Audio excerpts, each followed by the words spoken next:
waxaan maanta barnaamijkan kusoo qaadan doonaa 7 qodob. marka lagu sheego qodobo fara badan ha is oran kulligood wada fuli. waxaad isku daydaa ugu yaraan inaad ku guuleysatid hal shay oo kaliya. waxaa laga yaabaa inaysan waxyaabaha la sheego dhan naftaada ka khaldanayn, hal shay marka laga reebo maahane. marka haddaad hal shay ku guuleysatid waxaa tahay qof maaragtay horumaray. markaan mar walbana ka hadlayno nafta iyo dhiirigelinteeda, waxaan isku dayaynaa in nafteennu ay noqoto naf adduunkana nolol raaxa leh ku nool oo Ilaahay subxaanahu wa tacaala uu raalli ka yahay, aakhirana marka rabbigeed la horgeeyo naf adduunka markay joogtay xisaabta ma jirtay. ha ka saarina marnaba taladaada iyo jadwalkaaga, ha ka bixinin Ilaahay subxaanahu wa tacaala. ha noqdo priority-ga ama waxa ugu sarreeya jadwal maalmeedkaaga Ilaahay tabaaraka wa tacaala kitaabkiisa. qof aan Ilaahay ku xirnayn oo salaaduhu ka dayacan yihiin oo waajibaadka Ilaahay tabaaraka wa tacaala uu u diray ay wada khariban yihiin, si kastood adduunyo ugu dadaashid guul kama gaari karaysid ilaa inaad Ilaahay subxaanahu wa tacaala ku xirnaatid maahane. qofka mu'minka yoolka iyo meesha uu tiigsanayo waa Ilaahay hor istaagiisa. wa amma man khaafa maqaama rabbihi wa nahaa an-nafsa 'ani al-hawa. yeelan horumar adoo leh aysan sabab kuugu noqon waajibaadka Ilaahay tabaaraka wa tacaala uu ku diray inay ka dayacmaan. maanta 7 qodob ee aan jeclaystay inaan idila wadaago. qodobka ugu horeeya waa qodobka 7. markaad faraxsan tahay waxba ha ballan qaadin weligaa. waqtiga aad faraxsan tahay weligaa waxba lama ballan qaado. farxadda noloshu ma aha inaad xaalad wanaagsan ku sugan tahay, ee waa mar walba sida aad iyo dabciga aad ku wajahdid xaalad kastoo nolosha ku soo maraysa. haddii ay wax ku soo maraan ku farxad geliya, weligaa waxaad iska ilaalisaa ood ka fogaataa inaad ballan qaadid. waxaana dhacda qofku 99% inuu ka shalaayo wixii uu ballan qaaday markuu faraxsanaa. waxaa muhiima marka xaaladda aad faraxsan tahay in aad iska ilaalisid shayga liyada ballanqaadka. hadduu qof kuu keeno wax ku farxad geliya oo aad dareemaysid in uu kaaga sasabanayo wuxuu nolosha ka mid ah, waxaad iska ilaalisaa xataa marka inaad ballan qaadid, maxaa yeelay qofka kani wuxuu kugu farxad gelinayo isagaa doortay inuu sameeyo. qodobka 6, markaad caraysan tahay waa farxadda ka soo horjeedkeedii. markaad caraysan tahay waxba go'aan ha gaarin. waxaa dhacda iyadana sidoo kale inuu qofku aad uga shalaayo go'aan uu gaaray isagoo caraysan, maxaa yeelay go'aanka carada salka ku haya wuxuu dhalaa waa shalayto. naftaaduna way ka qaalisan tahay in ay shalayto ku noolaato. sidaa darteed waxaa aad isaga ilaalisaa in aad go'aan gaartid adigoo caraysan. qodobka 5, dadka kuwooda liita waa kuwa dadka liida, kuwa dadka u arka inay wax dhaamaan, kuwa qabka iyo isla weynanku ku jiro. dadka noocaasa waxaa dhici doonta maalin inay kugu sheekaysan doonaan iyagoo ka sheekaynaya siday kugu barteen.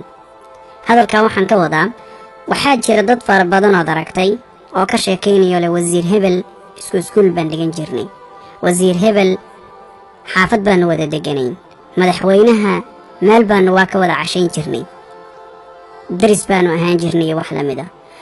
dadkaas waxay uga sheekaynayaan qofka darajada sare bulshada dhexdeeda ka jooga. waxay rabaan inay ku dareensiiyaan qofkaas sare inay maalin uun la kulmeen.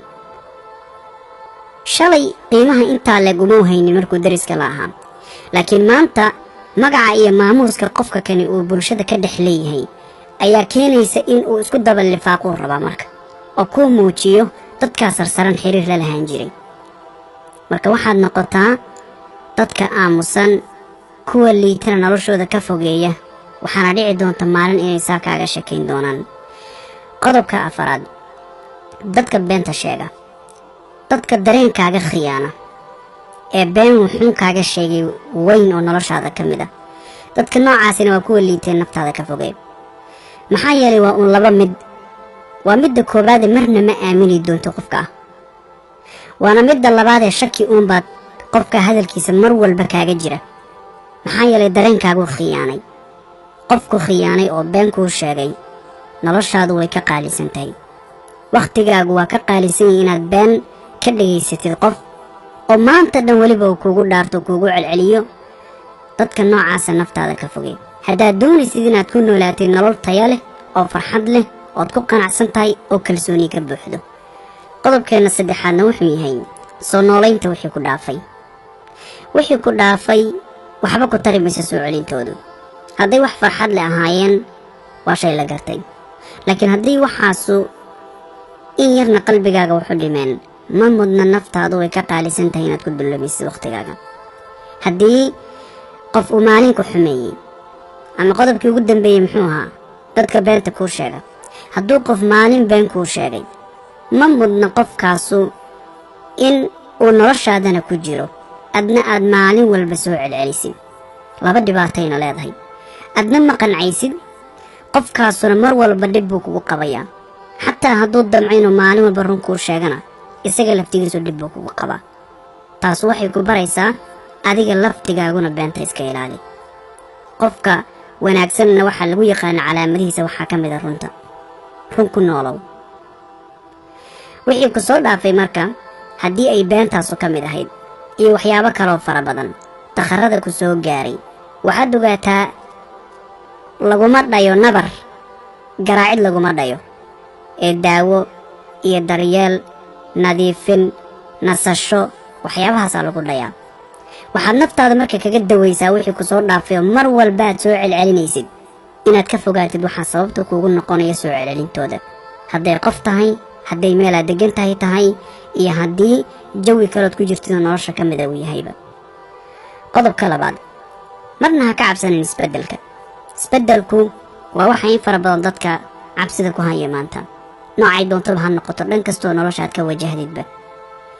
adduunyadanaynu maanta u jeedno, horumarkaynu arkayna ka muuqdana waxa keenay waa isbeddel. rag inala mid ah iyo dumar nool oo bahda ilmo aadam ka tirsan ayaa cabsidooda intay dhinac iska dhigeen ku dhaqaaqay. waxaad ogaataa adduunyadan maalmaha aad nooshay way kooban yihiin. ha noqonin qof adduunka soo maray oon waxba laga tabin, wax calaamada adduunkanaan inaba raad ku samaynin. waxaa naftaada aad ku dadaashaa haddaad mar aragtid ina aadam 9 bilood mid ku dhasho adiga kula mid ah shaygaa uu sameeyey. maantana adduunyada waaba la soo koobay. waxyaabo fara badanoo maanta aynu ka cabsan lahayn dad baa inooga horreeyey oo jabkoodii taariikh intay ka qoreen bugaag ka qoray. waddadaa ka leexo, waddadan markaan 200 oo waddo ku guuldaraystay ayaan markii ugu dambaysay waddadan ku guulaystay. waaba lagu soo koobayba. rag iyo dumar kala adduunyada joogay baa inooga horreeyey jabka. sidaa darteed wixii aad og tahay in ay anfac kuu leeyihiin, wax ku tarayaan, noloshaada farxad gelinaya, adduunyadana aad ku noolaanaysid nolol raaxa leh, aakhirana ilaahay tabaaraka wa tacaala hortiisa aan wax dembiya lagaga qabsanayn, ku dadaal ha ka cabsan. qofka bini'aadamkaa sideedana maskaxdeennu inta badan waxay u taagan tahay inayna difaacdo, wax kastoo dhiba inayna ka difaacdo. waxyaabo fara badan oo horumar leh marka oo waxaa jira marka ay kuu soo baxdo fursadooda nolosha ay markaba maskaxdeennu diidayso. waxaa ka mid a maskaxda waxyaabaha ay diido waxaysan hore u aqoonin. maskaxdeena marka qaabka ay u samaysan tahay waxay tahay isbeddel kastoo qofku damcayn uu sameeyaba waxay rabtaa inay difaac gasho. markaasuu qofku wixii ka baqaya marka waxaa u soo baxaya marka bal ka waran haddii saa noqon weydo, weligaa horta hore ma u samaysay. waxaad ogaataa oo kale ilaahay tabaaraka wa tacaala qur-aanka wuxuu ku leeyahy wallaahu akhrajakum min butuuni ummahaatikum laa taclamuuna shay-a. qof dad in fara badan baad maqashaydoo laleeyahay qofkaasu kartidu u dhashay, laakiin waxaan kuu sheegayaa dhalasho ma aha ee waa barasho. ilaahay subxaana wa tacaalana isagaa dadka wax bara. haddaad dadaal ku jirtidna waxaad ogaataa allah tabaaraka wa tacaala kuma mooga. adduunyadii waxa dhex yaalana isaga iskale. qodobkeenna koobaadna maanta wuxuu yahay marna ha isku daalin inaad bini'aadamka raali gelisid oo noloshaada u qaabaysid sida iyaga farxad gelinaysa, oo u hadashid sida iyaga ay ku qancayaan, ood u tallaabo qaadid sida iyaga ay u arkaan inay hagaagsan tahay. dadku siday kuu arkaan waxu macnaa ma laha. waxaad adigu tahay ama isu haysatid ayaa wax walba ka muhiimsan. haddaad og tahay naftaadu inay hagaagsantaho toosan tahay, ha isku dayin in aad bini'aadamka sida ay iyagu doonayaan aad noloshaada u qaabaysid.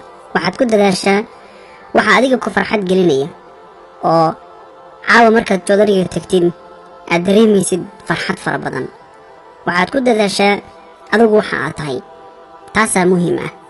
laakiin ha isku dayin inaad u noolaatid ama aad ku noolaatid fikirka qof kale. waxaad dadaal dheeraada ku bixisaa in fikirkaagu uu yahay midkaad ku nooshahay, go'aankaagu inuu yahay midka aad ku nooshahay. ugu dambayna waxaad ogaanaysaa cunaqabataynta noloshaada saaran inaad adigu isa saartay. markaad silsiladaha kugu xiran iska jabisid ayaadna dhadhamin kartaa farxadda iyo macaanka nolosha. subxaana rabbika rabbi alcizati camaa yasifuun, wasalaamun cala almursaliin, walxamdu lilaahi rabbi alcaalamiin.